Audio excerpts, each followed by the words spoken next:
Hello, everyone, and welcome back to the channel. Today, we're diving deep into one of the greatest maritime mysteries of all time, a ghost ship story that has puzzled historians and storytellers for over 150 years. This is the enduring enigma of the Mary Celeste.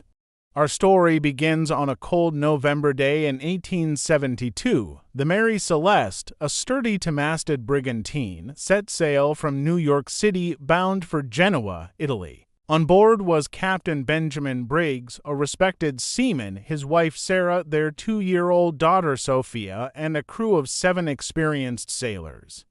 Their cargo was valuable, 1,701 barrels of industrial alcohol. Everything seemed set for a routine transatlantic crossing. Captain Briggs was known for his competence and his crew was handpicked. The ship itself was in excellent condition.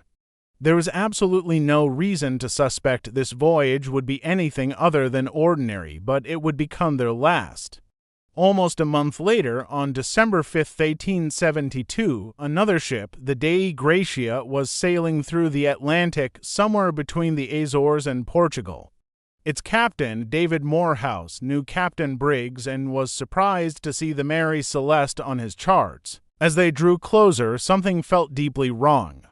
The Mary Celeste was sailing erratically, its sails were slightly damaged, and it was eerily quiet. There was no one at the helm. Hailing the ship, Captain Morehouse received no response. A chilling silence was the only reply. He decided to send a boarding party to investigate. What they found has become the stuff of legend. The ship was deserted, but this was no scene of chaos. The crew's personal belongings, including their money and valuables, were all in their quarters, untouched. In the captain's cabin, everything was in order, except for a few items. A sewing machine with a child's dress still in the works, an unfinished letter from the captain's wife, and the ship's logbook were found. The last entry was dated November 25th, 9 days earlier. It recorded the ship's position and noted no weather, meaning the seas were calm. There was no mention of any distress or unusual events. The galley was tidy. There was a 6-month supply of food and water, enough to last them well beyond their destination.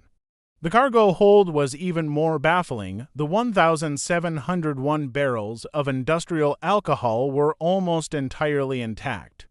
Only 9 barrels were found to be empty.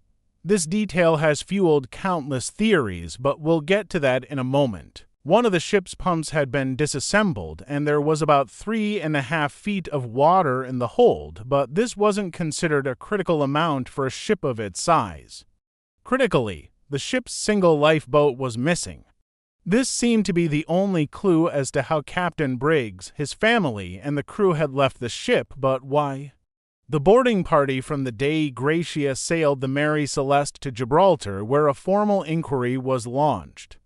The initial suspicion, naturally, was foul play. The Attorney General leading the investigation was convinced that the crew of the Dei Gratia had murdered everyone on the Mary Celeste to claim the salvage reward.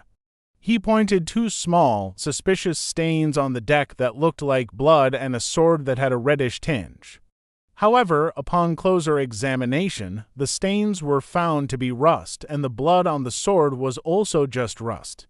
There were no signs of a struggle, no bodies, and no motive that made sense. The crew of the Dei Gratia were eventually cleared, but the mystery only deepened. So, what happened to them? This is where the theories begin, ranging from the plausible to the utterly fantastic. One of the most popular early theories was piracy, but this was quickly dismissed.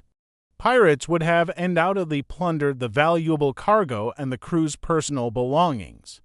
The ship was left in a state that was the complete opposite of a pirate attack. Another idea was mutiny. Perhaps the crew, fueled by the alcohol they were transporting, rose up against Captain Briggs. But Briggs was known as a fair and respected captain, and the crew was described as professional and orderly. Again, this theory doesn't explain the lack of violence or why the mutineers would then abandon a perfectly seaworthy ship in the middle of the Atlantic. Let's talk about those 9 empty barrels of alcohol. A more scientific theory suggests that some of the alcohol could have leaked and vaporized, creating a highly flammable atmosphere in the hold. Fearing an imminent explosion, Captain Briggs might have ordered everyone into the lifeboat as a precaution, perhaps towing it behind the ship with a long rope until the danger passed.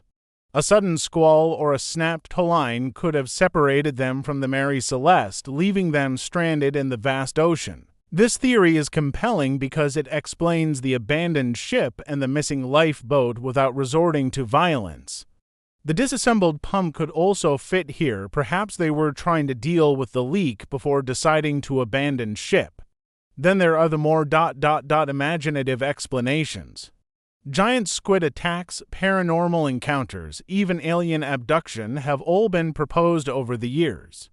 The story of the Mary Celeste became a blank canvas for our deepest fears of the unknown. The idea of a perfectly good ship sailing on its own with no one aboard is just inherently spooky. It taps into that primal fear of disappearing without a trace. Let's consider the weather. While the logbook's last entry noted calm seas, the Atlantic is notoriously unpredictable. It's possible the ship encountered a freak weather event like a waterspout or a microburst that wasn't recorded. Or perhaps an underwater earthquake, a seaquake, could have violently shaken the ship, causing panic and leading the crew to believe the vessel was about to break apart. In that moment of terror, launching the lifeboat might have seemed like the only option. The mystery also lies in the human element. We have Captain Briggs, a family man with his wife and young daughter. The decision to abandon ship would not have been made lightly, especially with a child on board. It must have been a terrifying life or death choice. Whatever happened, it happened quickly and decisively. They took the ship's chronometer and sextant, essential navigational tools, which suggests they intended to navigate to safety in the lifeboat, but they left everything else behind. For over 150 years, the fate of the 10 souls aboard the Mary Celeste has remained one of history's most compelling unsolved cases. No wreckage of the lifeboat, no bodies, and no messages in a bottle have ever been found. They simply vanished. The ship itself sailed on for years under different owners before being intentionally wrecked in 1885, but its legend has far outlived its wooden frame. The story of the Mary Celeste serves as a powerful reminder of the immense power and mystery of the sea. It shows us that even with all our modern technology, there are still some questions that history cannot answer. It leaves us to wonder, to speculate, and to tell the story of the ghost ship and its lost crew. What do you think happened? Was it a freak accident, a moment of panic, or something else entirely? Let me know your theories down in the comments below. Thank you for joining me on this journey into the heart of a maritime mystery. If you enjoyed this video, please give it a thumbs up and consider subscribing to the channel for more deep dives into historical enigmas. We'll see you in the next video. Stay curious.